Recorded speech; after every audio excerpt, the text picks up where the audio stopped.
Hi, welcome. Thank you all for coming out tonight. I'm Charlotte Duran. I'm a producer here with KPCC in person.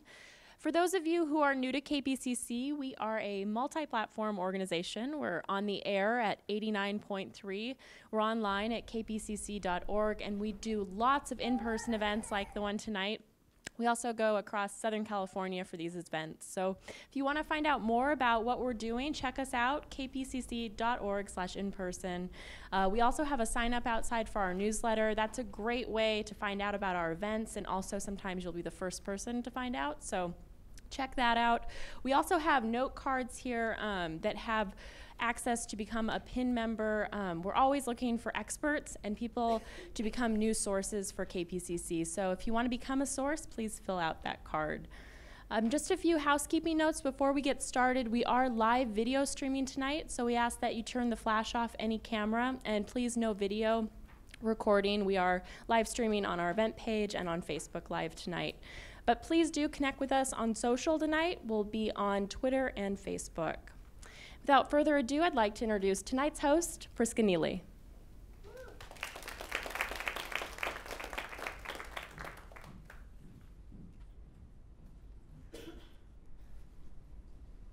Hello, thank you all for being here. So I am Priska Neely. I cover early childhood here at the station. If you all are listeners, I'll just go ahead and say what you may be thinking. And this is my face. This is what I look like. If you've heard my voice, this is my face. So yeah, I'm on the radio and online bringing, on the radio, I always have this challenge of bringing 1 minute, 4 minute stories to you about the policy changes, about funding changes, about new research, and everything that we're learning about young kids. And my goal and my mission is really try to close the gap between the research, the policy decisions, and what plays out in the lives of families here in Southern California. And I'm always looking for new ways to do that. So because we're constantly learning new things about the importance of the early years, this Ask an Expert event is just kind of one of the ways to give you, our listeners, and our audience the chance to interface directly with some of the many local experts that we have in early childhood right in our own backyard. So for tonight's event, we've turned to you to find out what's kind of on your minds and the things that you want to know about, and that's what we'll be talking with our guests about. So as Charlotte said, please connect with us on social at KPCC in person or with the hashtag early childhood. And what I'm going to do is bring up each one of our esteemed guests one at a time tonight, and we're going to talk about some of the research that they've done or the things that they really want you to know about their areas of expertise, and then we'll open the floor up to you and give you a chance to ask questions. So I'm going to start by bringing up Bradley Peterson. Come on up to the stage, Bradley. He is a doctor and director of the Institute for the Developing Mind, and because you are a brain guy, you focus on the developing mind, I want you to start by just laying out exactly what happens in terms of development in those first years, because this is something that comes up in my work over and over, and people constantly seem to be surprised. So thank you for having us, Priska. It's really, really kind of you.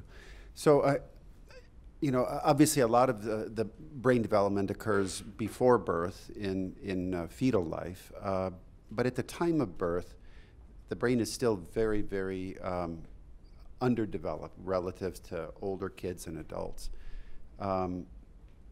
Most of the architecture, the hardwiring of the brain, it's largely still unrecognizable at birth. So by the time kids are born, the brain is organized in a very, very rudimentary way. So you can think of it sort of as a sphere or as a ball. And if you were to cut that or view it in cross section, so if you cut say a basketball, you'll see a circle, and that circle looks a lot like the spokes of a bicycle wheel.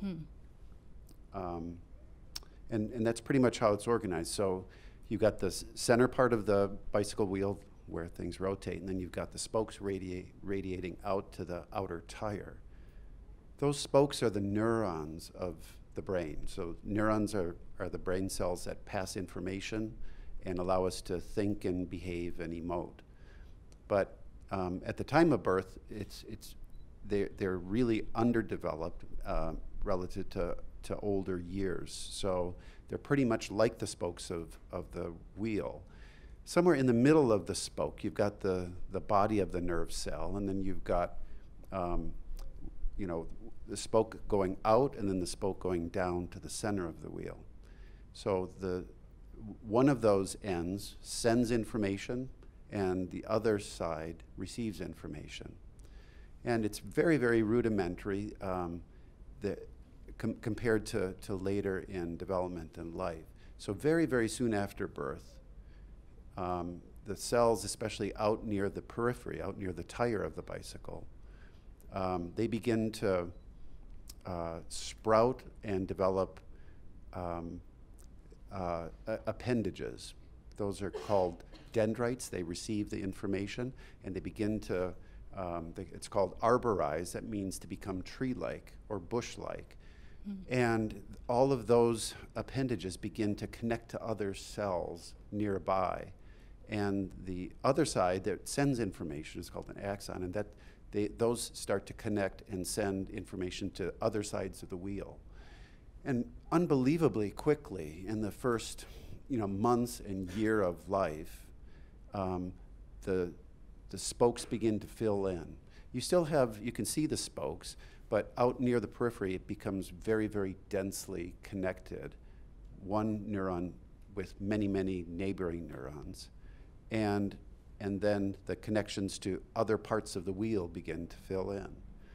And so it becomes quickly, very, very dense and a very, very complex architecture, really complex. It's like a whole, it's like the circuits of inside a radio that, all the wires are now very, very dense rather than being simply the spokes of the wheel.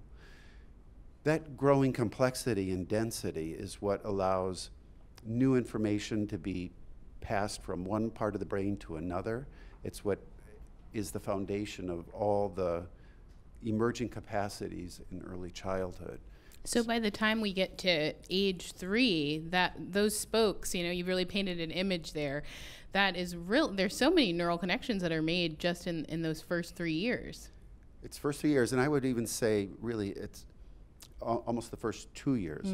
So the major architecture of the brain is pretty much established by age 2, and then it begins to refine in the coming years and really throughout childhood and I'm just gonna stop you right there. I mean, because just that fact, the major architecture of the brain developed by age 2, that's something that's really powerful, I think, and that kind of goes against a lot of what we may think when we just see a very cute baby and we think that they don't really know much and there's not really that much going on, but there's so much going on. It's mostly the emerging capacities, right? So a 1-year-old baby can just begin to toddle, just begin to cruise and hold themselves up and maybe have 1 or 2 words of language. And within the next year, they develop thousands of words of language. And no computer that we know can teach itself to do that. And it's all because of the developing architecture, how these wiring diagrams are being elaborated and developed. And in fact, they're so rich that they're richer than even adult brains. So the numbers of those dendritic arbors, those bush-like structures, those are about 50% more than in adult brains. Wow. And the number of connections or synapses between them are also about 50% more than adult brains. And that's to allow experience to begin shaping and determining which of those arbors and connections and synapses will survive and become permanent. So it's the experience of the infants and babies that determine which of those circuits survive and which die off. Once they're gone, they're pretty much gone for good. So it's really a use it or lose it. It's a use it or lose it structure, and very much an interplay between the environment and the experience that's activating the circuits, and then what survives, and then the capacities that are expressed by the baby, and interacting with the environment and getting more experience back in to support the survival of the circuits. Right. So it's a dance between the developing organism and its sort of maturational program that's hardwired with the environment, each interacting with and affecting the other. Yeah, because a lot of times, when I say I focus on early childhood development and education, people really think of the education side as, once they're in school, but, the learning is happening from birth, before birth. And so your research really focuses on neuroimaging and looking at different type of mental illnesses that can develop early in life. And we got a question from a listener who's really wondering about, what to expect in terms of development, and when is a good time, when you're looking for what may be kind of normal, when is a good time to think about consulting a mental health professional for childhood issues? I mean, it's a very broad question, quite vague. I would say if you have, concerns about your child's development and mental health compared to same age peers. So, my child's much more active or seems much more despondent than other kids. Parents are usually the best barometer for their kids relative to others. So I think first-time parents are still learning it. Second-time parents, third-time parents, they have a better benchmark. But if you can see your kids in play settings and you notice that there are really substantial differences that concern you, then I'd say, you can consult first a pediatrician, but especially if it's mental health. I mean, I would say typically those problems and concerns tend not to emerge until at least preschool, if not grade school years. They can certainly emerge before, but I think often parents aren't quite sure yet whether it rises to the level of sort of clinical concern that needs to be checked out. And often, it's when kids enter school that teachers will notice, and they have obviously a lot of experience, and they've got a whole classroom with which to compare. Yeah. And so they often will raise concerns to parents. I'd say if teachers are concerned, the parents should listen and probably should have their child evaluated. Well, great. We are going to have you pass the microphone to our next guest, and we'll bring you back up later. But know that this is our brain guy. So if you have questions that you want in that space, then he's your guy. Next, I'm going to bring up Roma Ketterpaul to the stage. She is a mindful parenting expert, educator, and author of The Perfect Parent, and founder of Tools of Growth. And you may have heard it when you came in tonight, but if you sign up for our KPCC in-person newsletter, you'll have a chance to win one of her books. We have 4 that we're going to give away tonight, and we'll be drawing names at the end of our event. So thank you so much for being here. Thank you for having me. And so mindful parenting, layout, what does that mean exactly? So mindful parenting is about parenting with awareness and really being present in your interaction with the kids, creating connection with the kids. It's, it's really interesting because, we're in this mad rush of getting things done and, getting good grades and encouraging our children to do this, that, and the other. But when you ask a parent, when all is said and done, what is the most important ingredient to them when your kids go off to college, it's always a relationship. And we forget that in the day-to-day. It's in the day-to-day that relationship is created, and that relationship comes through connection. And connection is birthed through mindfulness, through consciousness, and being fully present and aware. And it's the simple things, using the physical the way it's supposed to be used, in the presence of the child, using our 5 senses to connect with the kids and reasoning with them instead of, reacting, and being responsible, meaning responding to them, and really turning arguments into reasoning. So those are all the foundational principles of mindfulness. Mindfulness is pretty much being completely aware and paying attention to what you're doing. So we just heard a lot about, early brain development and how much is going on in there, and how much learning matters in those early years, and the relationships that you develop with the people in your life.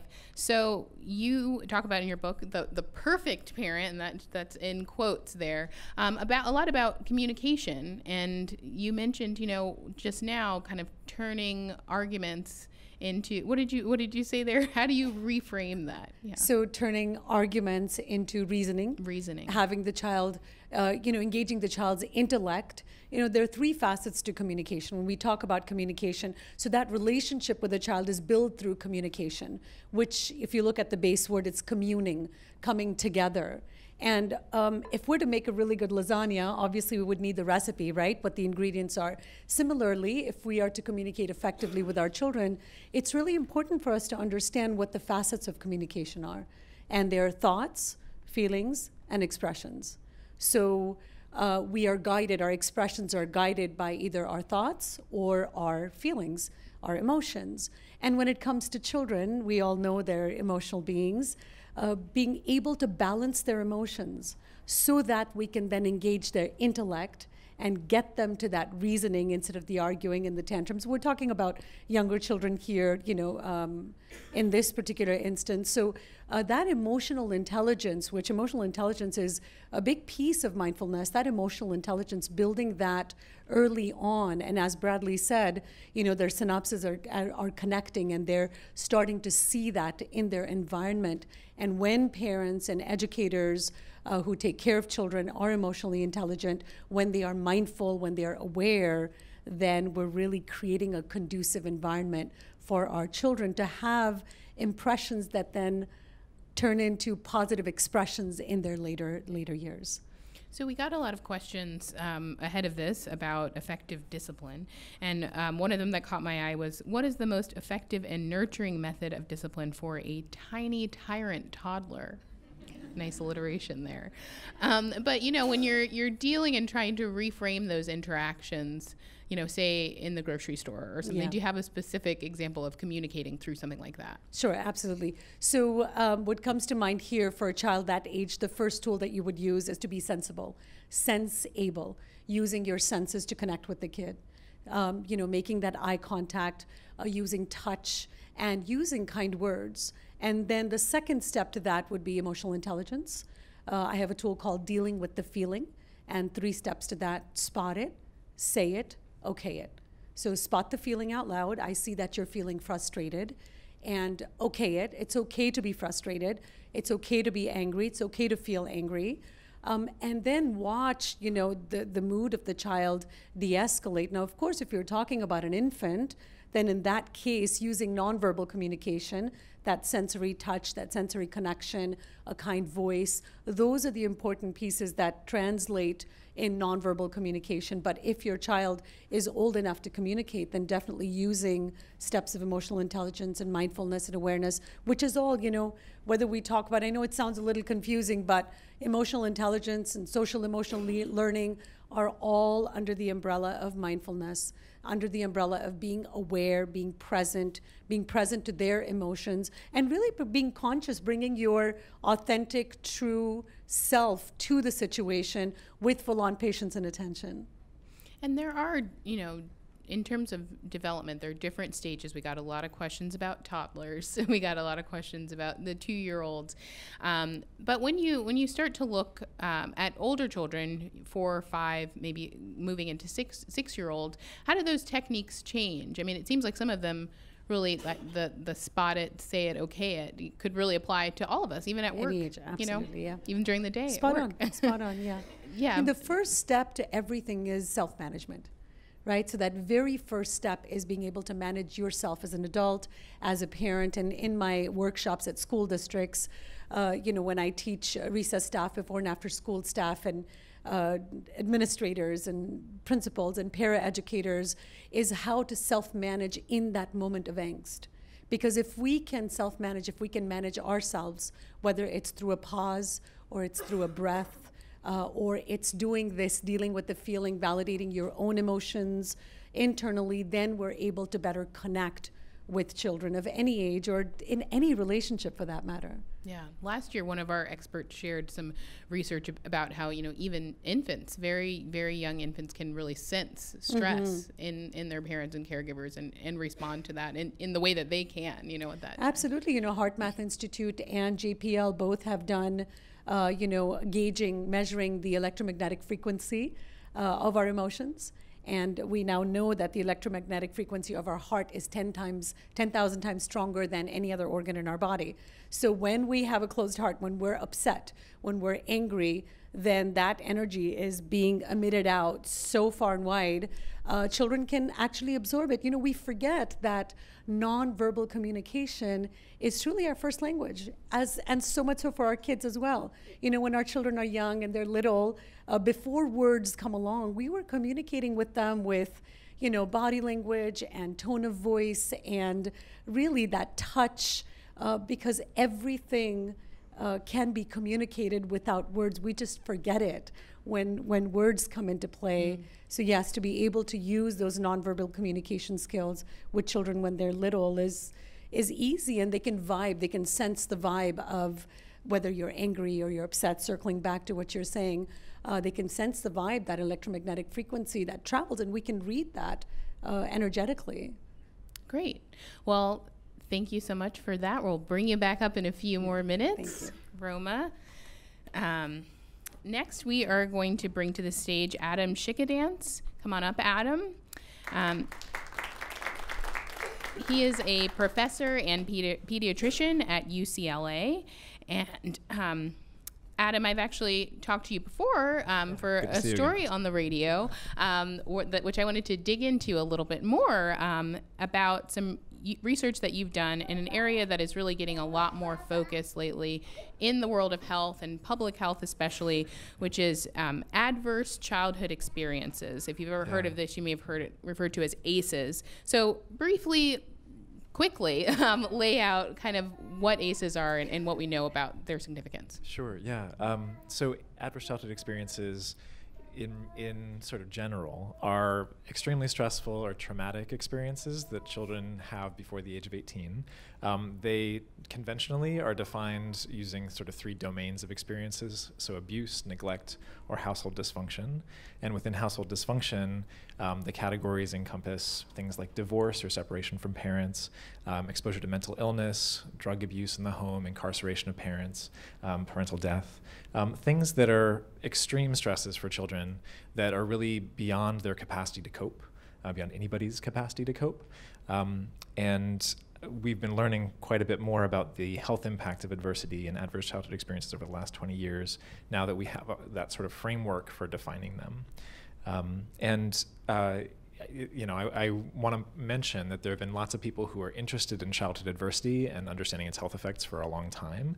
But what ACEs kind of brings to the conversation is a way to structure and a sort of a taxonomy of what the adversity experiences encompass, and also a way to very quickly and understandably categorize what counts as an adverse childhood experience, and therefore we can understand the health implications of that long term, because people can retrospectively think about, well, did I experience any of these categories of adversity? And that's opened up huge areas of research that were otherwise sort of nebulous, and has made it simple for docs like me and policymakers who have sort of a checkbox mentality, unfortunately, to think about childhood adversity in new ways. And what do we know about, how those experiences play out in terms of health when in adulthood? Yeah. So there's been an explosion of research in this area, and the basics of it is that those adverse childhood experiences manifest as worse chronic illness risk, both mental illness and physical illness over the life course. And why would that be? Well, we now understand that actually, Bradley and Roma's introduction was perfect, because it all comes back to those sort of neural circuits and ability for parents to be present with their kids. Fundamentally, ACEs represent a threat to social cohesion and social connectedness with caregivers. So if you think about, divorce is an obvious example, but also mental illness or substance abuse, those create barriers to connection between the kids and their parents. Turns out, because we're social beings and we depend on that social connection for, our well-being, but also our ability to self-soothe and our ability to sort of calm down our stress response, that when those connections are interrupted, our stress response pathways are upregulated. So that is the basis for all of the downstream health implications of ACEs. The stress response pathway normally increases adrenaline and cortisol, which are stress response hormones that increase our blood pressure, increase our heart rate, increase our blood sugar, sort of prepare us for fight or flight. That's the way we think about what stress is doing to our body. And that has long-term health implications. So if our blood pressure is constantly raised because we're more stressed out in childhood and our body adapts, our mind adapts to that adversity and perceives subsequent experiences as being more threatening, which is what we know happens after adversity, then we're more likely to have hypertension long-term. Same idea with elevated blood sugar. If our blood sugar is increased because we're constantly in fight or flight mode, then we're more prone to diabetes. And then in the mental health space, where there's probably the most robust relationship between ACEs and mental illness, what's been shown, and Bradley would be able to speak to this probably better than I, is that the areas of the brain that are responsible for threat detection and response to threats and sort of encoding perceived threats it becomes wired for hypervigilance, so that experiences that might not be perceived as threatening become perceived that way over time. And kids who experience adversity are more prone to perceive the world as being threatening and to respond accordingly and to have that stress response constantly running. And it seems like that those changes in the neural circuitry, as well as the sort of reactivity and hypervigilance, predisposes people to depression and anxiety long term, which makes sense. And so you did a study that came out earlier this year looking at the intergenerational, so how parents who have had these experiences how that may affect their children and their parenting styles. So tell us a little bit about that. Yeah, so what we did was trying to understand how it's not just a linear process within a single individual's lifetime. So we know from lots of research now that ACEs in childhood affect adult health outcomes, disease risk, mortality, mental illness. We wanted to know whether there were actually sort of cycles, intergenerational cycles of ACEs, worse health, worse mental health, differences in parenting that then predisposed parents and kids for that matter, to ACEs themselves in the second generation. So we looked at parents' ACEs that they reported and then correlated whether or not they had high ACE scores, meaning 4 or more adverse childhood experiences when they were young, with their children's risk of behavioral health problems like ADHD and mental illness. And sure enough, found that there was a fairly strong association. So there was a 2-fold increase in ADHD risk and a 4-fold increase in anxiety, depression, and early other forms of mental illness. And so the question became why? And it's not entirely clear from our study alone what that intergenerational link is, and it'll probably take decades to fully tease it out. But we think that based on our research and others, that there are a few different buckets of that cycle, that intergenerational cycle. One is the parenting itself. So if parents experience ACEs and they're more prone to perceived threats, that is an impediment to being mindful with their kids and to being able to soothe kids and being able to be present and emotionally sort of self-regulate and model that for their children. So it has real implications for parenting capacity. They also might not have models of healthy parenting from their own, the grandparents of those kids who are at risk for behavioral health problems. And that is also, a setup for ACEs in the kids in adversity and worse behavioral health problems. But there's also an element of mental illness in the parents themselves, right? We talked about how ACEs predispose individuals within their lifetime to mental illness, and we know from decades of research that maternal depression in particular, but parent depression and anxiety generally, is a huge threat to the behavioral health of children, the development of children. So through that pathway, there seems to be a link as well. There might also be sort of epigenetic links. Maybe there's something that's a little bit more hardwired intergenerationally. If a mother's early experience teaches her physiology, that the world is a threatening place, and hypervigilance becomes the norm. Maybe that is somehow transmitted intrauterine. There's a lot of work to be done there, and it's a possibility, but we haven't quite gotten far enough to answer that question yet. So, the theme of the evening is really how important these early years are, but some of this information can also be a little bit overwhelming to realize, how much these early life experiences really can shape development in who we are as adults. So, what are some of the ways that you, when you're talking to patients about these issues, can kind of create confidence in parents so that they're not just living in fear about messing things up? Absolutely. Yeah. Thank you for bringing that up. I mean, so it does feel sort of daunting, right? And there are statistics out there on the rates of adverse childhood experiences showing that, 2/3 of us have experienced one or more. And that, that could be cause for alarm, like we're all afflicted by this and what are we going to do about it? But the reality is that this information is just a way of understanding the health implications of what every parent kind of knows intuitively, that when their kid is not feeling or not connected to their caregivers in an effective and meaningful way, and they've experienced adversity, real traumatic adversity, that changes trajectory, but it's not meant to it's not meant to convey an idea that all is lost, right? There's nothing in the research that would suggest that those changes in trajectory are not reversible, bufferable, or actually, manageable if you have resilience, if you have sort of social resilience that can counteract the adversity. So unfortunately, a lot of medical research is sort of deficit-based, right? We talk about adversity and how that impacts kids in terms of disease risk. But the flip side of that research is that resilience, right, and adding social connections and building in community that helps children self-regulate and provides models that are healthy in terms of parenting and other caregiving, that based on the research that's emerging now, would suggest that that's protective. And so you can actually see health implications, health benefits of providing those resources to kids, those caregiving supports. So that's what I try and emphasize to parents, is that hope is not lost, right?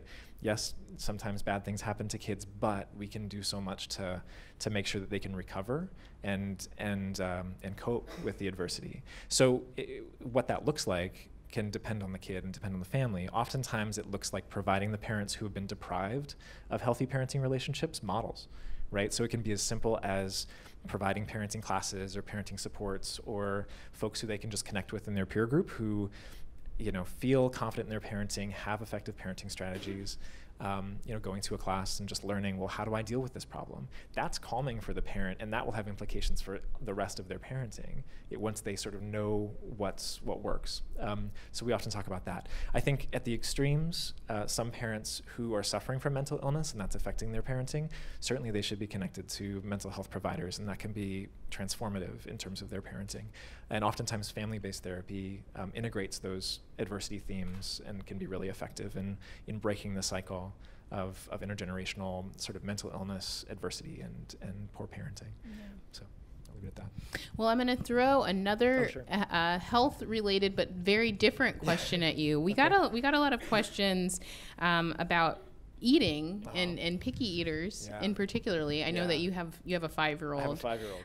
I do have a 5-year-old, yes. So one question that we got was, why won't my toddler eat anything even when it's obvious he's hungry? How do I know the difference between picky eating and some more, issues with either an oral motor issue or some type of, allergy issue? Yeah. It's a super common question, super important, very stressful for parents. Hopefully it's not an adverse childhood experience like at the dinner table unless we make it one. And I think that's the key. When I'm talking with parents in the general pediatrics clinic and this comes up, my go-to sort of message is that pickiness is normal. It's often part of kids developing a repertoire of flavors, and it takes time. It's not something that you can't force a kid to be interested in food.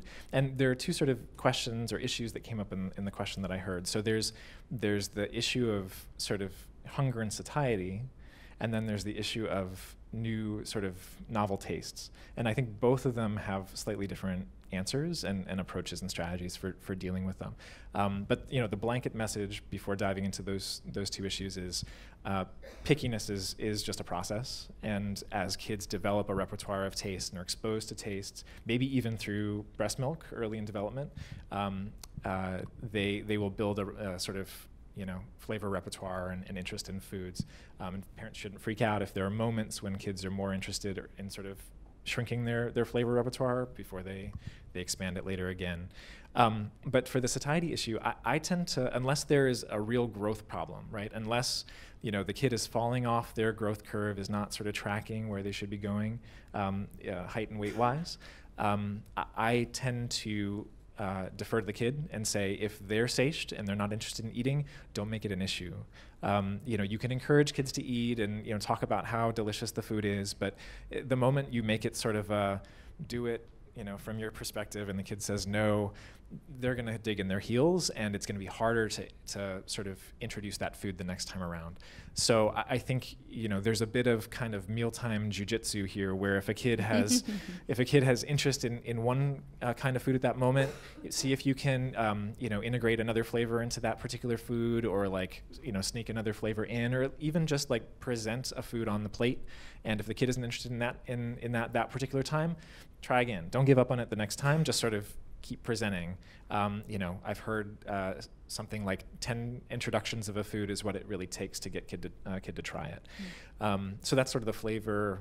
I guess we've sort of talked about both the satiety and the flavor issue, but the upshot is it's normal. Don't worry about it, and keep trying, and don't get upset about it if you feel like, oh, I made this fantastic, you know, meal. This is great. You know, you should be liking this, or you should be interested in eating. Kids' bodies sort of know what they need it and when they need it. I feel like that could be the answer for everything. It's normal, keep trying. Yeah. That is what I spend a lot of time talking with families about. Yeah. It's normal, keep trying, you're doing great. Okay, so. Well, great. Thanks so much, Adam Chickadance. We are going to bring up our last expert here. Shelley Roche is the Senior Director of Provider Services at Child 360. Come on up, Shelley.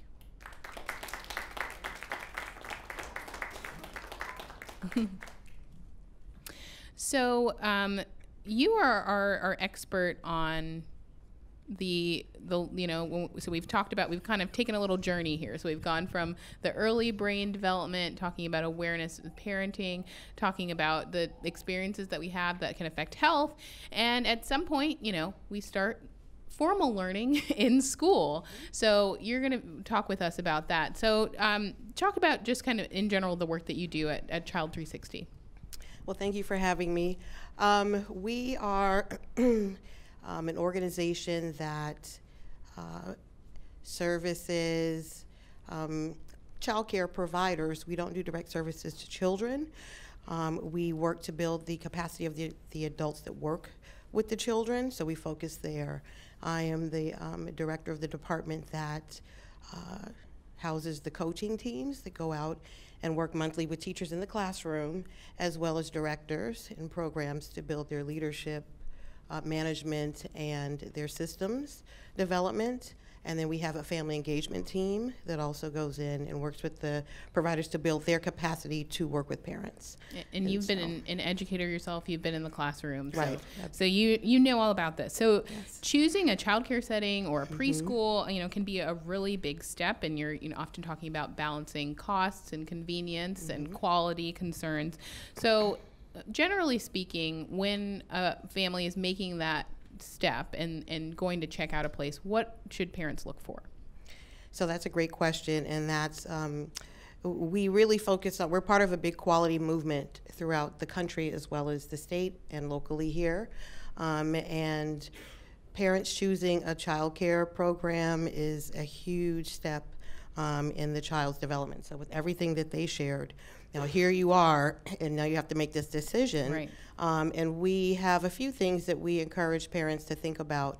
Convenience is always one of the first things, but also it's the child's safety, of course, but it's also knowing your child. So something that I said that I would share here is an idea for parents, or something for them to think about, is to have a journal in the home before your child goes to preschool, And over time, even the siblings, everybody, grandparents, whoever comes in and interacts with your child, to just note little things that you notice about the child. So for instance, if the child loves to be outside, then you want to make sure you choose a preschool that has a very robust outdoor environment, not one that is small where the child will be inside all the time, because you know the child loves to be outside, and that could lead to some behavior challenges. So just little things like that.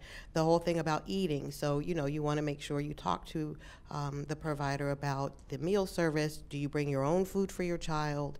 And it's going to be important to really notice those little things about your child, like I said, journaling them. When it comes to making a decision. So you want to look at not just is it clean and pretty, of course you want those things, but do they have materials there and enough materials for children, for the number of children that they support? You want to consider the provider type. Is it a school district, a family childcare home? Is it a community center-based program, a faith-based program? There's a lot of different options out there for parents. And really having those asking the right questions. You want to know about the teacher-child ratio. You want to observe the classroom. Are they interacting with children, speaking to them respectfully, and really encouraging social interactions between the children? Are they asking them a lot of questions? Are they, creating a really exciting and an exciting environment where children will want to be there every day?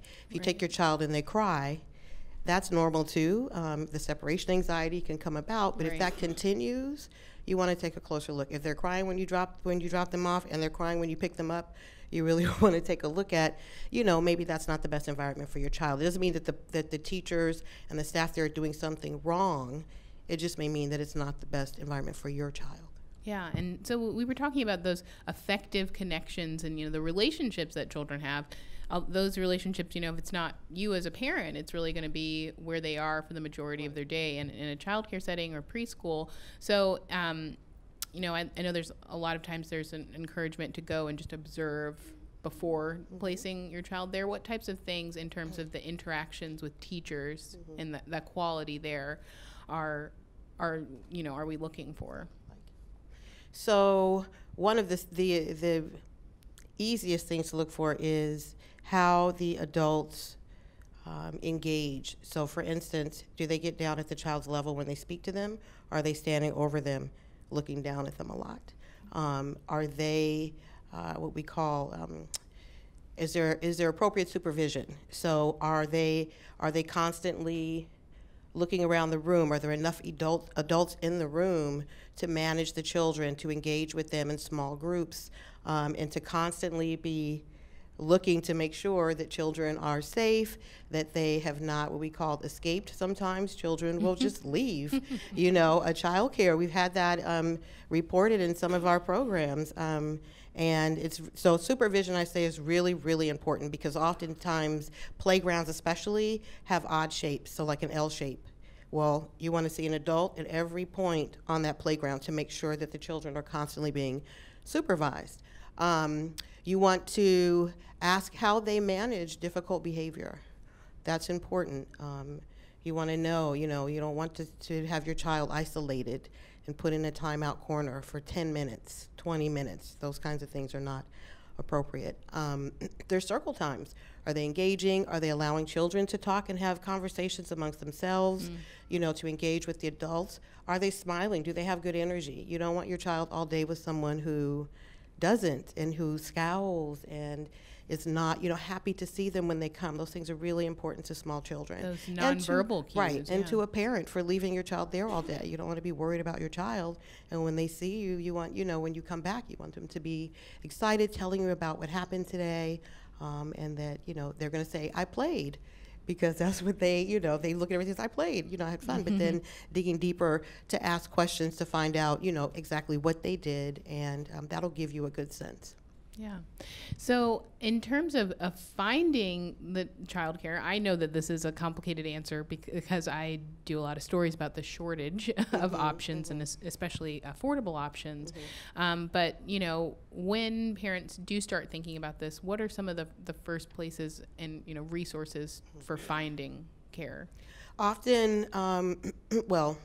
we hope that people do it more. So contacting your local resource and referral agency is a great place to start. And what happens there is what they call them R&Rs. So some of you may have heard of Crystal Stairs, CCRC, Pathways. Those are our local ones here in the county. Those are some examples of them. There's more. But you can call them, and they'll ask you certain questions. They'll ask you what it is you're looking for. Is there a particular type of child care? Would you prefer family child care? Something close to home, something close to work. Oftentimes people that commute far want to have their children closer to them in case something happens. And so sometimes they'll take your zip code or whatever zip code where your job is, and then it will generate a list based on the criteria that you've given of a certain number of child care providers in that community, in that area. And then the first thing they do is parents get the list, and usually they drive by. Right, so we stress curb appeal because sometimes there can be great things going on inside, but if a parent doesn't like what the outside looks like, they're not going to stop. So they'll never see what's happening in there. So we encourage providers through my coaches that go out and work with them on a regular basis. There are things like that they point out too. And so because sometimes like you'll get the list, the parents will get the list and drive by, never go in, check that one off, go to the next one. And sometimes they whittle it all the way down and they never even go in. And so I say, but an R&R is still a great place to start. Referrals are also something parents often say, oh, well, my friend brought their child here and they had a wonderful time and they're very smart. Those are the things you hear. But remember, you want to find the best care for your child. And sometimes what somebody else's experience was there for their child would not be maybe the best for your child, but that's also another resource is, the word of mouth, and we share that with child care providers too. People now, they look online a lot for things, so there's also apps that support finding quality care, but we really stress quality and the quality movement. We know that quality costs, it's expensive. Right.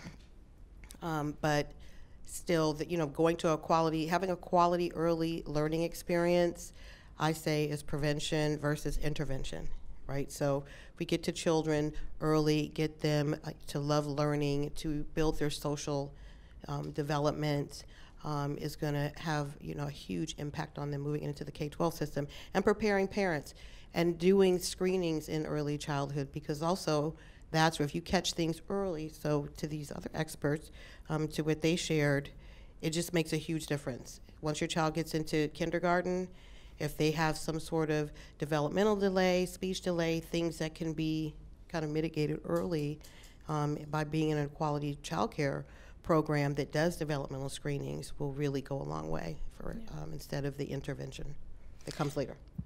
We got a question that I thought was interesting, which is, would my 2-year-old benefit more from staying home with dad? He's a stay-at-home dad, or should I put her in school now? Now, this is an interesting question because some people may not have that option. Right. But when you think about when to start, what are some general guidelines on that? Well, I'd say, again, it depends on the child. Right, if you have choices like that, I'm sure everybody wished that they had that choice, one of the parents to stay home. That's ideal, and often in the early years if you can do it. But then once they get to be a certain age and they get more active, what I say in that particular instance, what I would recommend is possibly find a child care program in your area that offers part day, so that your child has the opportunity to have a little bit of both. To socialize with other children their age. Yeah. Yeah. So that, I would say, in terms of that question, is probably the best option. But I don't think you can say that there's the right time. I think it really is individual. I like to individualize when it comes to children. And I mean, in general, a lot of times people put their kids in at 2.5, or 3 years old, typically. Yeah. Great. Well, we're going to have you stay here, and we're going to bring everyone else back to the stage. Just come on up. And we are going to turn very shortly to your questions here. So get your, Daphne is in the audience and will be coming around to ask questions. One that I wanted to start with for everyone, just because we got so many questions about this, is technology and how that plays in the early years. We got a lot of questions about this. So someone wanted to know about the science behind technology in a baby's brain. So how does it affect the child? Does the type of technology matter? And, you know, I know that there are some official guidelines on when we start introducing the screens into the lives of our children. So Adam or Bradley, who wants to start with that one? I can speak to the official guidelines, although I'll share that there has been some consternation within pediatrics about how to refine those guidelines. So, you know, the party line is that before age 2, you want to avoid screen time, and, you know, you want to limit after that to under 2 hours per day. Now, the complexity comes in thinking about, well, what screen time might be educational, might be beneficial. And I think the distinction there, you know, it's tough to make broad brushstrokes sort of mandates around that, but the idea is that there's plenty of content that is engaging, that is potentially educational, that, you know, could be of use to parents and kids. But we have a long way to go before we understand exactly what falls in the sort of safe bucket as opposed to the zone out, I'm going to turn my brain off bucket, which is what we want to avoid, and what Bradley might be able to talk to in terms of, and everybody on this panel, honestly, in terms of how kids are engaging with the screens and the dangers of zoning out. Because interaction at that age is really, really key. Who else wants to chime in? I'll share that I was recently at one of our programs. It's an LAUSD site in the Valley, and so an example of how it can be used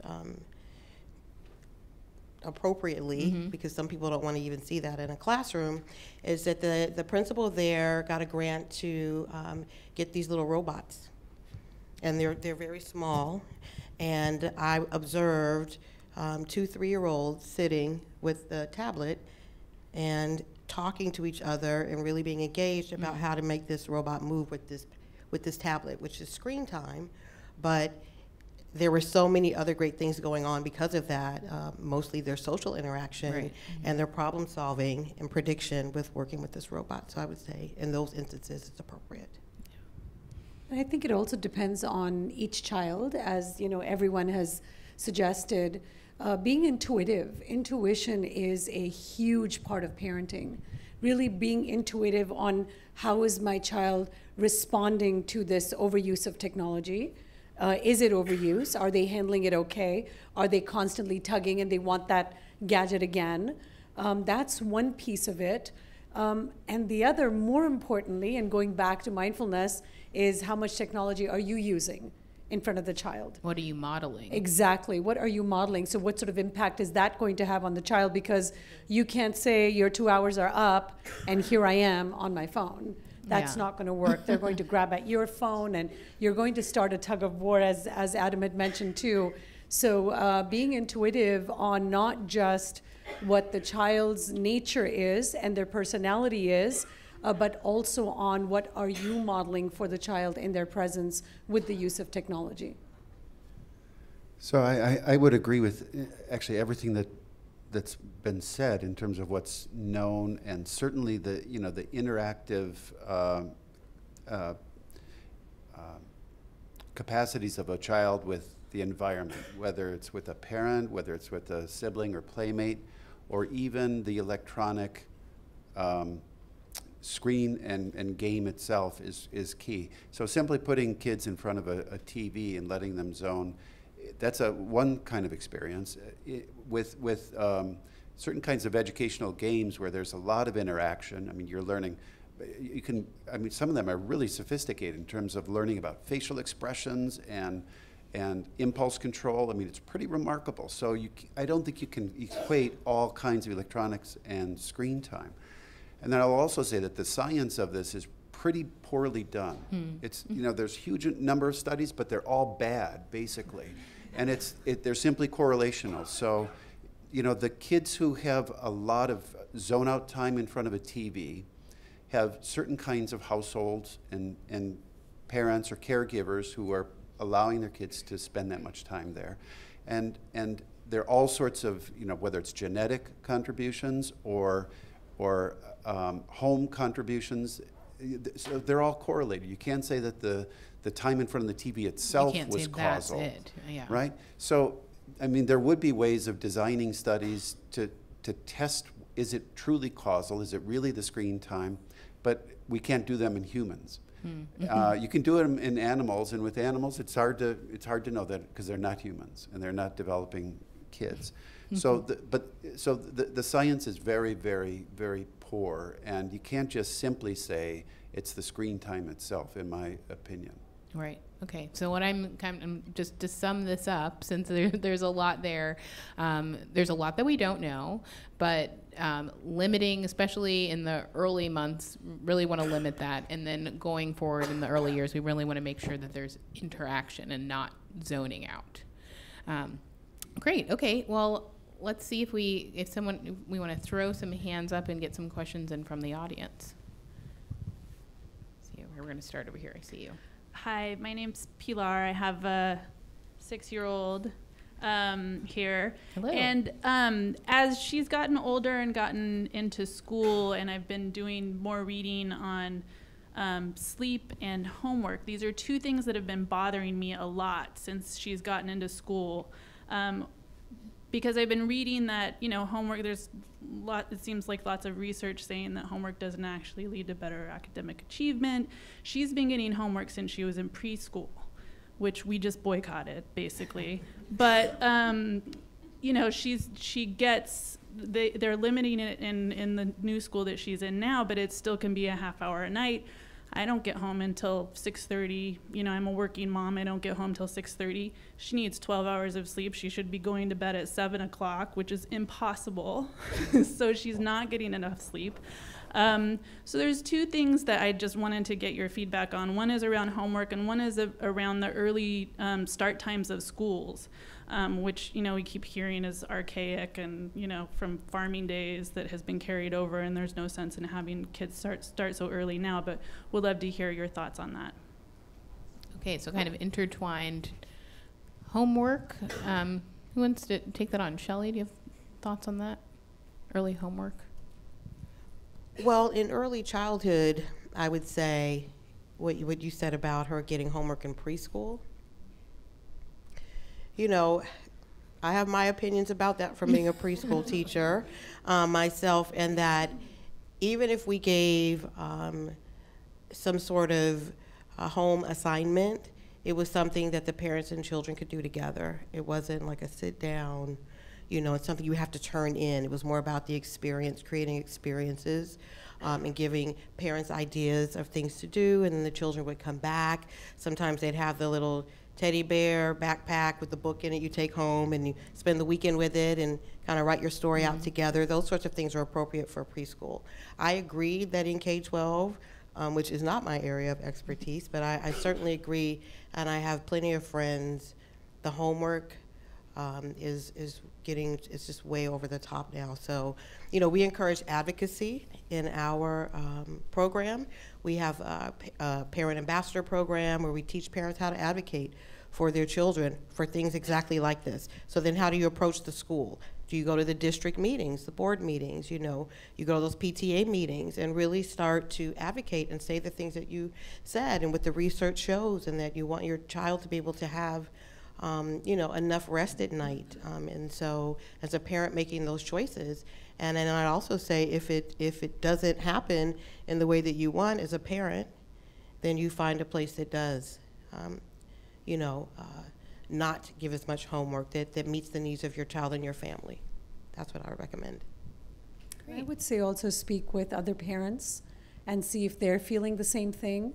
The more the merrier, and the louder your voice is, and see if you could together approach this with the school or the class, or if it's specifically the teacher, because at that age, there's nothing more important than connection, and they're getting the academic stimulation within the school environment. So then being able to, especially in your case, if you're a mom who comes home at 7 o'clock, then creating that connection time with the child surpasses anything else. So especially at that age. Yeah. I'll just add a little bit on sleep. Sleep is fundamental for learning, right?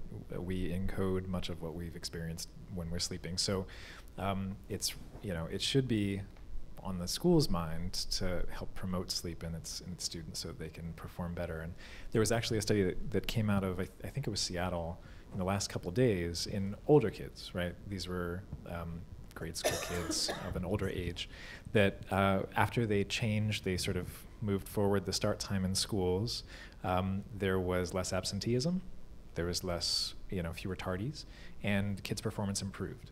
So as you're advocating, I think there's evidence out there that you can use to make a very strong case that, especially if this has implications for school presenteeism and absenteeism, the school will actually be able to, have more funding because more kids are going to be there. There's a real, we don't want to break everything down to financial incentives, but that might be a way to speak to, what some schools sometimes need to hear in order to make change. So I think you'd have that evidence in your corner as well. Great. Let's go to another question up here. Hi, my name is Gloria. I have 2 questions. One, if you're a parent of more than one child, how do you make that connection meaningful with each one with your limited time? And second, if you can speak a little bit about the science of a multilingual brain in early development as opposed to a monolingual brain. Thank you. Great. So I can take the connection part if that's okay, and then I'll let the scientists take the multilingual brain part of it. So when it comes to having 2 children that are completely different, a great way to create that connection on a daily basis is to take 5 minutes a day with each child to do nothing.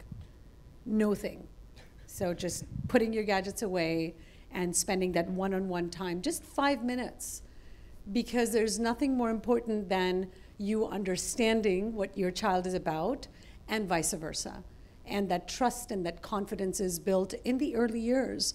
You can't do this in the teenage years, guys. You can't come in age 15 and say, I really want to desperately connect with my child. We're so disconnected.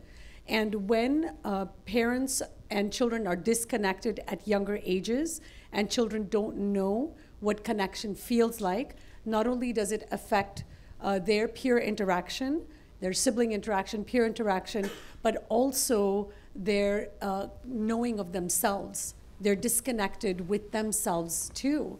And this is when a lot of the escapism happens through drugs and alcohol and sex and all of that. And yes, it does start when the children are very young, and having, as human beings, having children feel what connection feels like and what that time spent together feels like is paramount.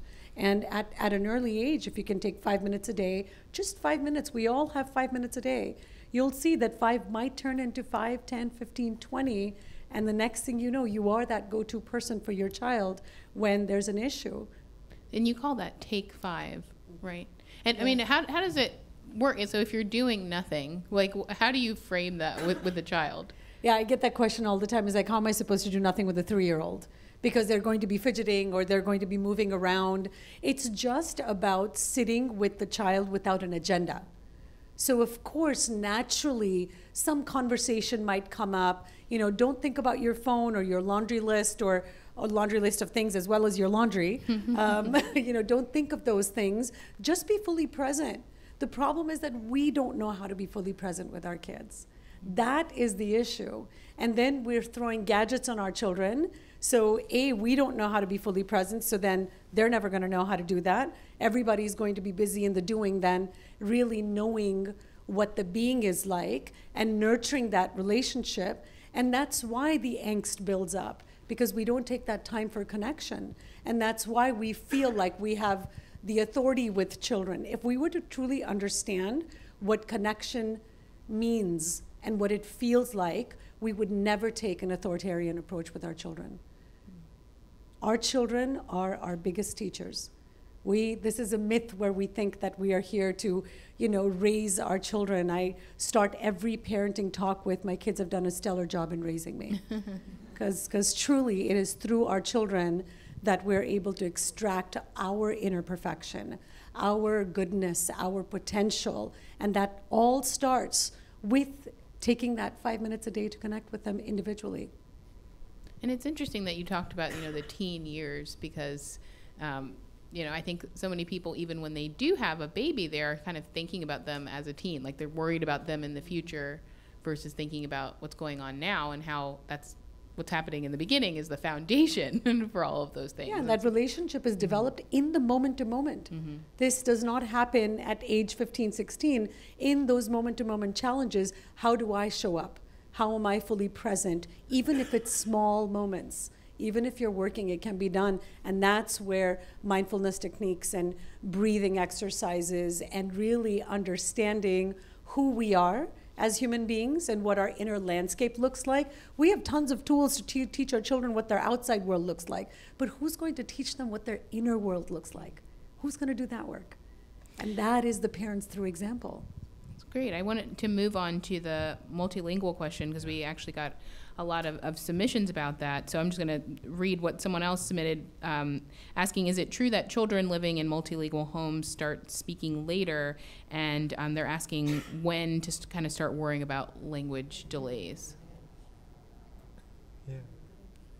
Yeah, were you going to chime in on the language issue? Yeah, totally. To address her second question. So I'm going to channel my mother, who's an early childhood literacy expert, for answering this question, and what she's spoken to me about many times, and what I've seen in the clinic. I work up in North San Fernando Valley, and 80% of my patients are monolingual Spanish speaking, and many are in dual language households.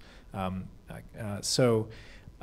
understanding based on the research currently is that when you look at kids who are raised in dual language households over time, there may be a period when they are gaining vocabulary in both languages that in some should add up to roughly the same number of words that they would have if they were in a monolingual household. So if you count Spanish and English, for instance, in a kid who's in a dual language home, the number of words that they have in each of those languages, it would be equivalent to a monolingual English home. In general, you know, all other things accounted for in the home environment. There may be a slight lag sometimes, but if there is a language delay, it's not due to the dual language household circumstance. That's my understanding of the evidence right now. The other piece of the evidence that has emerged is actually around how you can most effectively teach multiple languages to kids so that they don't get confused. And that comes down to having different people in the household speaking the different languages separately and sticking to that very consistently so that the kids aren't experiencing and having to make sense of code switching in the same individual, because that can be confusing as they're learning the languages sort of in parallel. So that can actually increase the uptake of their vocabulary, increase their vocabulary if you're able to do that. If you have a grandparent who might want to be speaking, one language to the kids while, the parent is speaking English, that's a very common scenario that I come across. And that seems to be more effective in terms of helping kids make vocabulary progress faster. Bradley, anything to add to that? No, that's exactly my understanding as well. So the implications of that are early in life as toddlers and entering, preschool and grade school. So let's just say that it's the most common example in Los Angeles. It'd be Spanish and English. The number of English words would be, and typically is, reduced relative to monolingual English-speaking kids. The sum total of words across the two languages are very comparable. So that dual language child in preschool can appear to, say, an English-speaking, monolingual English-speaking teacher to be somewhat delayed, but that's a misimpression. It's a false impression. And in fact, long-term language capacity is not impaired, and if anything, it may in fact be enhanced. So many of, especially Latin languages, a huge number of words in English come from the Latin languages. Exactly. So vocabulary can actually be enriched longer term once you catch up. And as we talked earlier about the use it or lose it, there's so much potential for language development at that time. Yeah, absolutely. And if you are going to, by the way, if you're going to learn a second language, it's early, right? It's infinitely easier, just because of how the brain is being wired and those synapses that are being formed and lost. That's when you want a child to learn. So Don't say, oh, you're just gonna learn English for now and you'll pick up Spanish later. That'd be a really lost opportunity. Yeah. Okay, great. I think we have one up here in the front. Stand up and hold the mic. My question has to do with early, as one of the experts were saying, early prevention versus later intervention. So to me, based on a lot of the stuff that I've experienced and read about myself, my experience with my 8-year-old son, and pretty much everything that I've heard here so far, is that, and I guess for me this is like a cause that motivates me to get up in the morning, and it pretty much guides everything I do, is the single most impactful and least costly intervention that we can spread as early as possible, even in preschool, is mindfulness practices. And I'm frankly really surprised, being in Southern California in 2018, almost 2019, that it's not actually already a given. At my son's K-8 school, I've been talking about it for 3 years, since he was in kinder. Now he's in 3rd grade, and it's still taking a lot of effort and negotiating to convince administration that this is a good thing. And it's like, why is it so difficult? And how can experts such as yourselves bring your voice and influence to bear on the state of to move it forward faster? He's already in 3rd grade. He's half done with elementary school. Well, Roma, and since this is your thing, and I know that you do work in school districts as well, how is that? How is mindfulness perceived by school districts? The time is now. It's happening. It's taking its time. It's slow. There are many issues. The educators and the lead superintendents at school districts, if we're talking about the public school systems, are very enthusiastic. This sort of mindfulness work is now being incorporated in their education, their continuing education as well. The trouble comes from the funding, to bring in these practices. So that's where the struggle is to find funding to bring in these programs. But interestingly enough, once you get through and you break that barrier and you tip what are the LCAP numbers, which is a connectivity survey that's put out by the State Board of Education, once they see the benefit of the connectivity surveys from one year to the next, then the increase in the interest, because now they have data to show, which means easier to get funding. So for example, I started out with, soon after my book was published, literally a month later, I was hired by a local school district to create a program for the recess staff. And after the success of that, I went into 5 districts the following year in a second, because word traveled, and I attended a lot of the forums and spoke just like I'm speaking now. And today, within a matter of 3 years, just within my area, I'm talking in Santa Clarita, I've done bus leader programs, so mindful bus leaders, mindful play leaders, which is the recess staff, school staff before and after childcare staff. I've done administrators, just launched this year para-educators. So the entire, para-educator team has shown up, district-wide programs, so it's happening. And I see a lot of my peers doing the same sort of work. It is taking time, though. Yeah, it will take some time. Yeah. And I wanted to add that we also, our organization is partnering with another organization that is a mindfulness organization, and even some of my staff have been trained, and we're looking at doing a study with them in the next year potentially to move it into ECE, because they've been working a lot with the K-12 system, but they have not been able to get a partner to help them get into ECE to gather the data to support the success of it, and then how it can help as children move forward and really help behavior with behavior challenges. And that is always the number one topic. So if you say, oh, it's going to help reduce these instances of so on and so forth, and then preschool suspension and expulsion is a huge issue now. The rates So, are very It's high. connected to bullying, and All there's of so that. many Yeah. other issues. Yes. Yeah. But mindfulness will help with all of those Absolutely. things. Absolutely. Great. I want to get to a couple more questions here.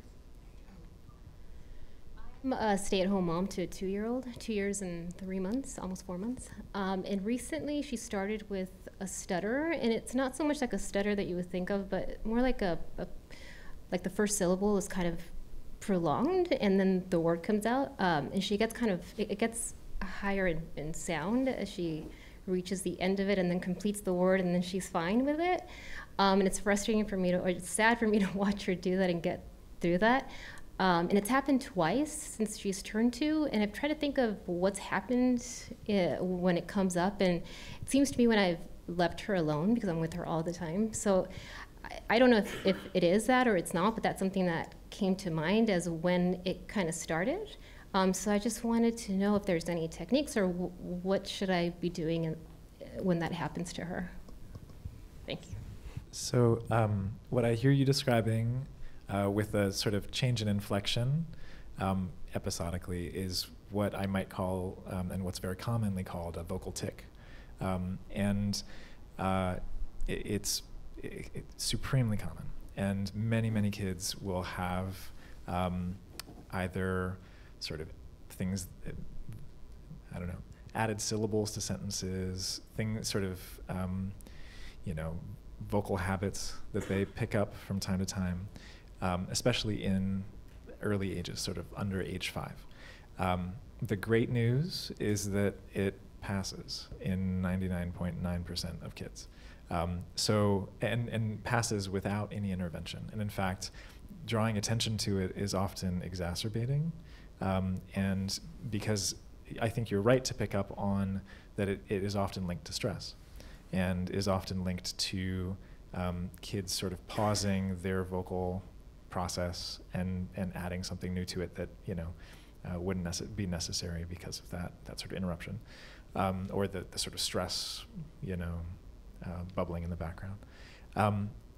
So if you can reduce the stress associated with sort of hearing it, they're also hearing it. So if you draw attention to it, then they're going to be more likely to sort of tense up around it, and it might persist longer. But even if you do draw attention to it, like many parents do, yeah, it passes with time. Now, there are certainly neurological problems that can, manifest as sort of vocal differences, but that's an entirely different category of thing. And what you're describing doesn't sound to me like, neurologic in nature. So yeah, I'll pause there. But I'll also add that my daughter went through periods where she had, sort of extra syllables she would add, and they passed with time, and it's super common. Over age 5 or so is where they begin to fall off, is my understanding. So I think you're well in the sort of common range of that occurrence. Bradley, you wanted to add to that? Yeah. So it just so happens that tic disorders is probably what I've published on and studied most. I actually don't think it sounds like a tic. It's a speech disfluency, which I've also studied and published on. So I think it's a speech disfluency, very, very common. Fortunately, as Adam was saying, almost all of these things that happen at this age tend to melt away with time.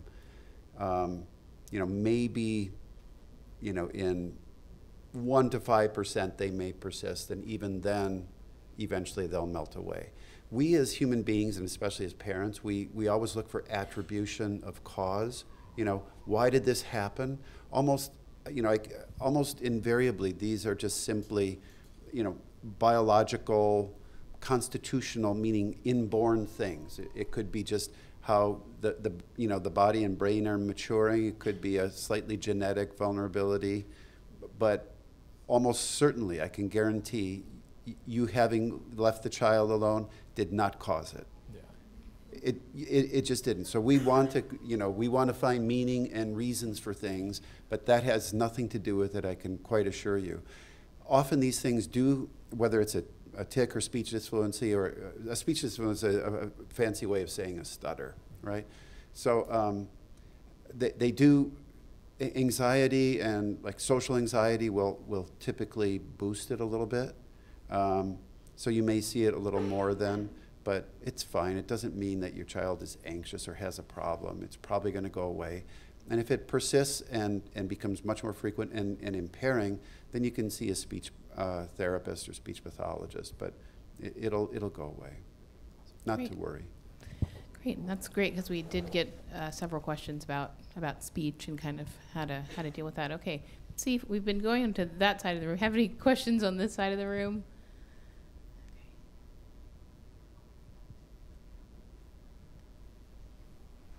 Thank you all for being patient, and our experts will be sticking around after too. We'll try to get to you, as many of you as possible. So I have sort of a follow-up question about the mindfulness practice. My son is 4 now, and I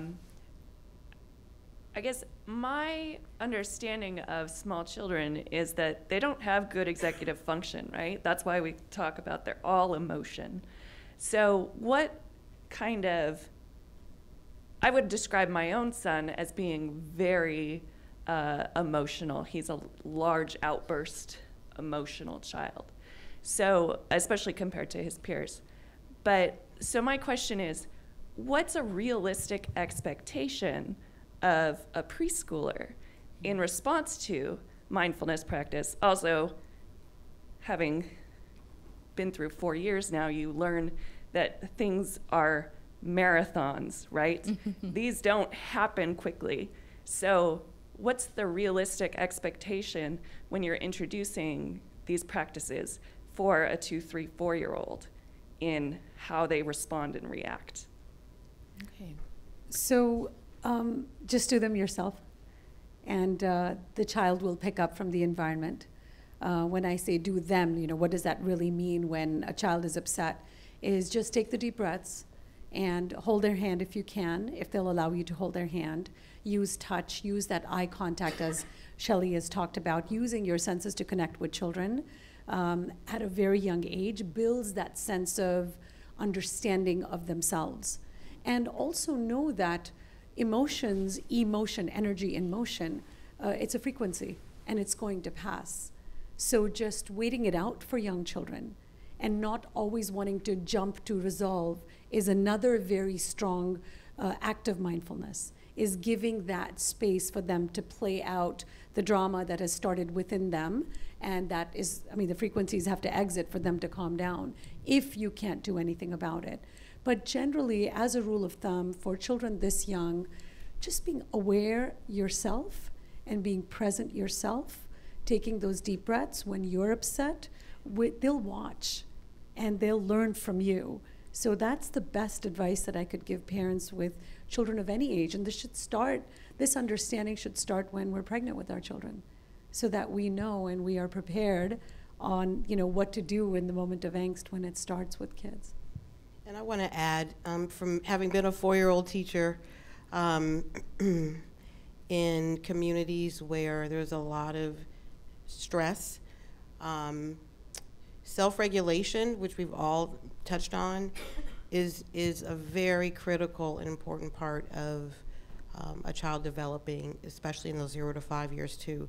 Because as you think about it, you think about yourself as an adult also.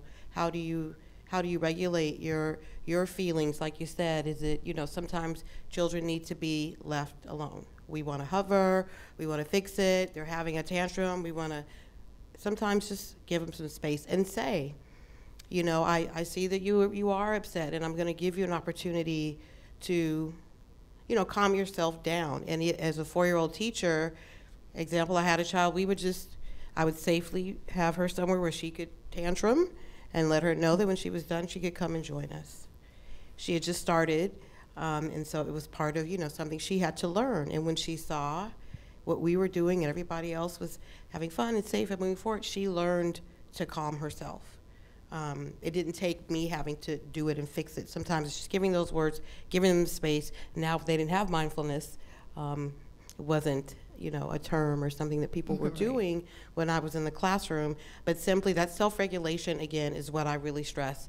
And on airplanes, is also a place where you see often a lot of parents are very stressed and children get very stressed.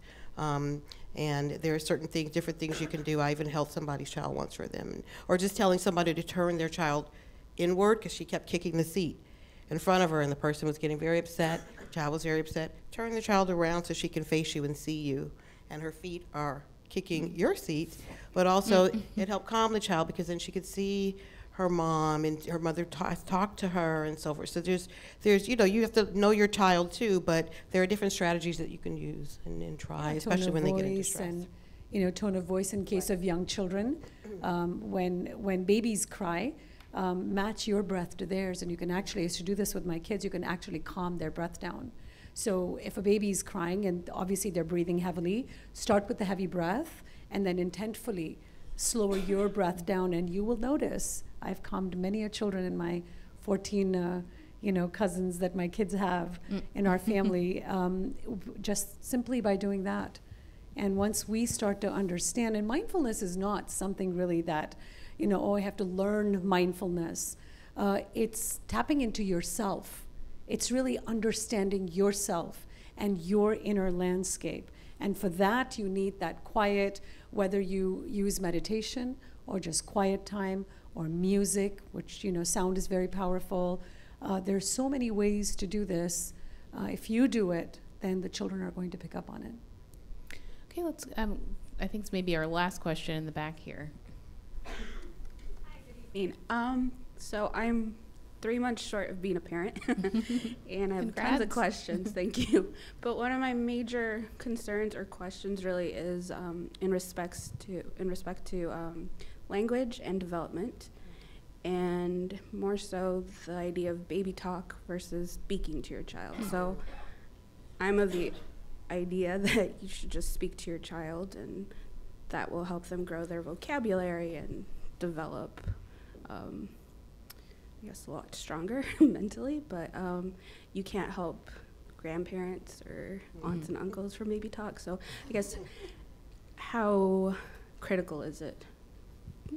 Baby talk, interesting, yeah. Bradley? So in so many of the answers to so many of these questions, I would say fall in the domain of, you know, trust your instincts. So we talk about, you know, infant and early child development. Well, we're still developing as parents, and that development is driven by genes, right? It pushes everything forward, and they're being active in you, and they're going to be more active in the next 3 months and beyond, and they're going to help you know how to interact with your baby and your child. So one of these natural instincts is language and how to communicate with the baby. And in child developmentalists, it's called mother ease, and it's the exaggerated emotion and affect and tone. So prosody is the music of speech, right? It's the rise and fall, the cadence of speech. And if you see mothers interacting with, parents interacting, we shouldn't privilege mothers. Dads are okay at this too, not as good as moms.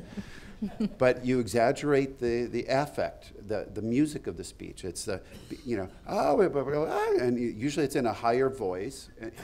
That's not baby speak. It's very, very natural.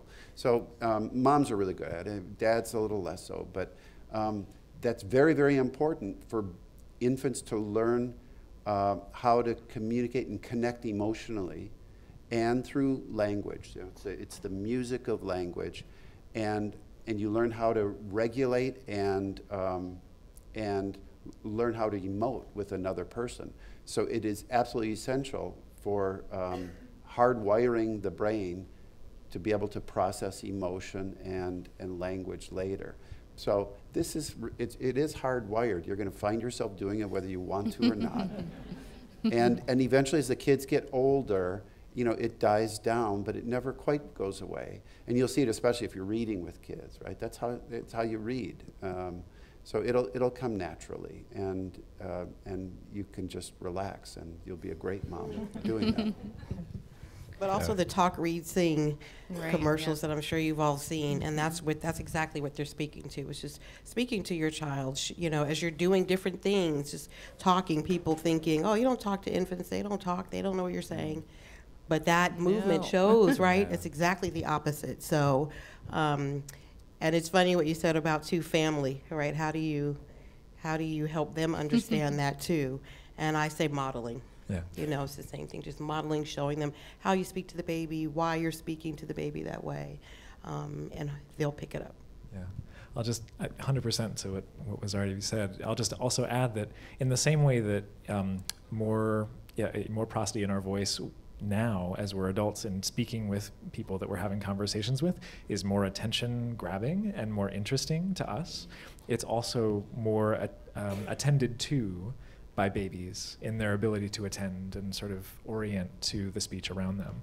So if you're encouraging your baby to attend to your speech more, then you're more likely to drive, you're engaging in child-driven speech, child-directed speech, I should say, more actively, and that should, as Bradley said, naturally encourage vocabulary development.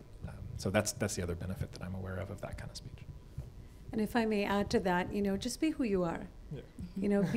Just be yourself, because that is the most powerful connection that you can have with a child, and that'll teach them to be themselves. And trying to do something that's out of your nature is not conducive to any development for the child or for yourself, or building that connection between the two long term. So just be yourself, relax into parenting. When you relax into parenting, then you have more confidence, because you're not shutting out your intuition. So don't have it be a certain way. Science says this or that. The neighbor's child is doing this and mine isn't, or a cousin, or even another sibling, because even two children are going to be completely different. So just relax into yourself, and you'll do great.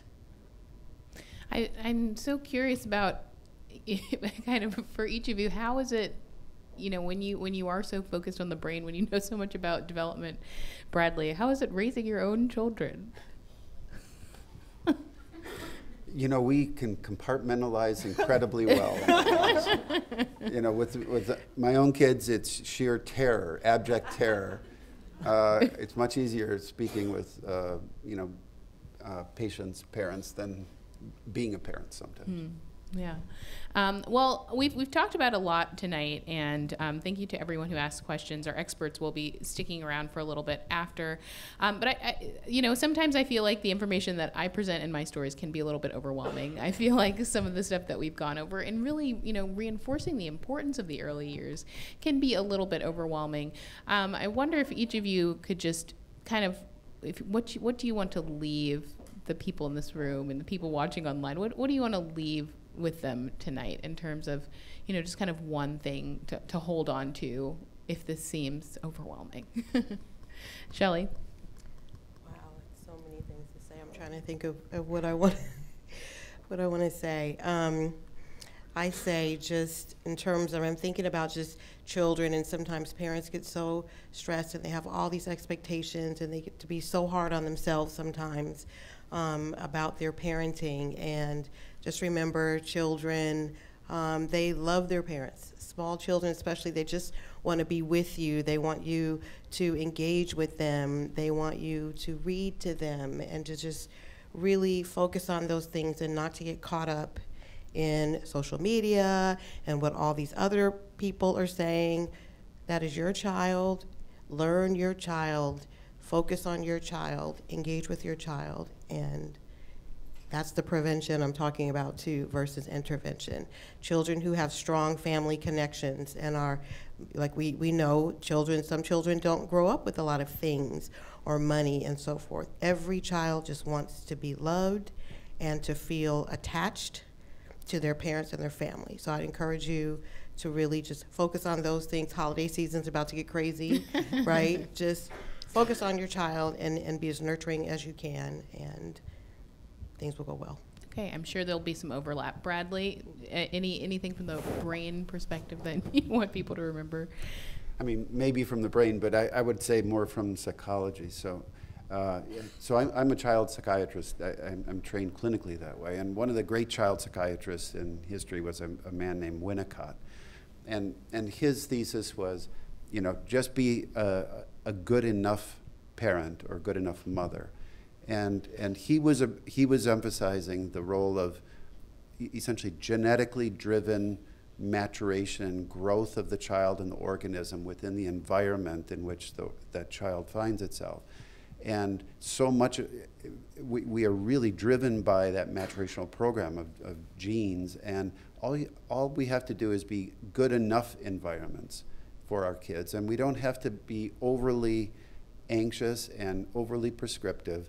We have to be, you know, loving and nurturing and caring, and that is a good enough environment. And then, you know, provide for physical, material needs like food and shelter, but otherwise, you know, it's love and nurturance, and that's the good enough environment. Great. Adam? Well, I think we sort of touched on my upshot earlier, which is usually it's normal, right? That's sort of the mantra. Usually it's normal. The tip-offs for when it's not normal is if the child is not functioning right in their sort of typical roles, or is really having trouble keeping up with peers in a way that's way off the chart. But for the vast majority of concerns that we come across in the clinic, right, it's usually normal. The follow-up to that is keep at it, keep trying, and keep, I think in the context of what we've been discussing tonight, you know, remain present, right? Maintain your ability to be nurturing and to provide that environment that's good enough, right, without stressing yourself out and potentially exacerbating things. And then, you know, the thing that I often tell parents is keep up the good work, you know, and just encouraging ourselves from time to time, so that we have that energy. Parenting is tough. It's There's an no way important around job. It's super important. Yeah. Maybe probably the most important job, right? So keep at it, you know, and we're all in this together, right? We're all working on parenting together. Nobody has, you know, cornered the market on how to do it. So keep at it, keep it up, and you're doing a great job. Great. Roma, last words? So I really agree with everyone, you know, what everyone is saying here. It definitely is the longest job we'll ever do, and in many cases, the hardest job we'll ever do. But certainly, as Adam said, the most important job we'll ever do. So just doing it with care, with love. If you know that you're enough and you're good enough as a human being, then you will plant that seed in your child's mind. Because all the chaos comes from that one single factor of us believing that we're not good enough.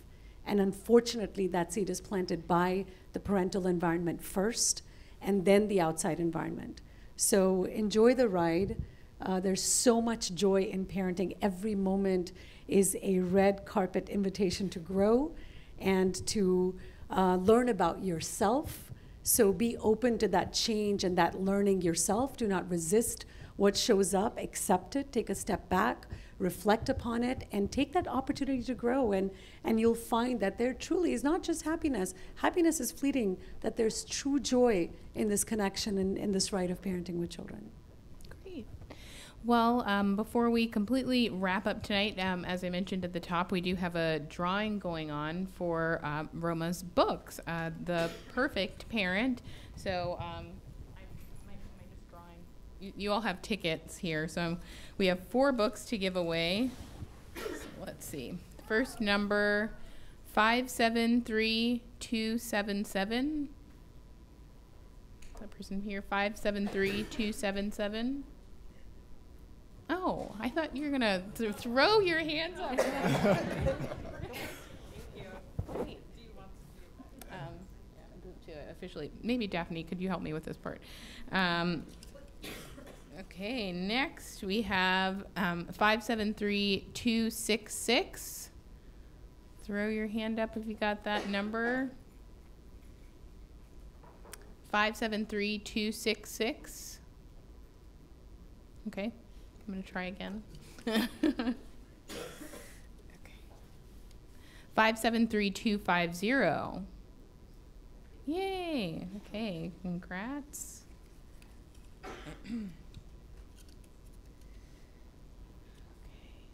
573262. Great. Another copy for you. Congrats. Okay, and the last lucky person here tonight, 573248. Okay, got it here. Thank you so much. Thank you, And Roma. just so you know, the preface of the book and the title, The Perfect Parent, indicates the word perfect is in quotes, that you are perfect just the way you are. Yeah. A great way to end this night. I want to thank all of our guests for being here.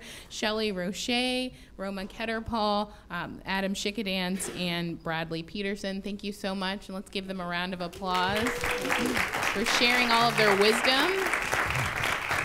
And thank you to you for all being here and for, being vulnerable with us, asking some questions. And I think that the answers were really beneficial for everyone. Also, a special thank you to KPCC's in-person team. We hope you'll stay in touch with us and join us for another event soon. And please feel free to stick around and chat with our experts if you have any more specific questions. Thanks so much for coming tonight.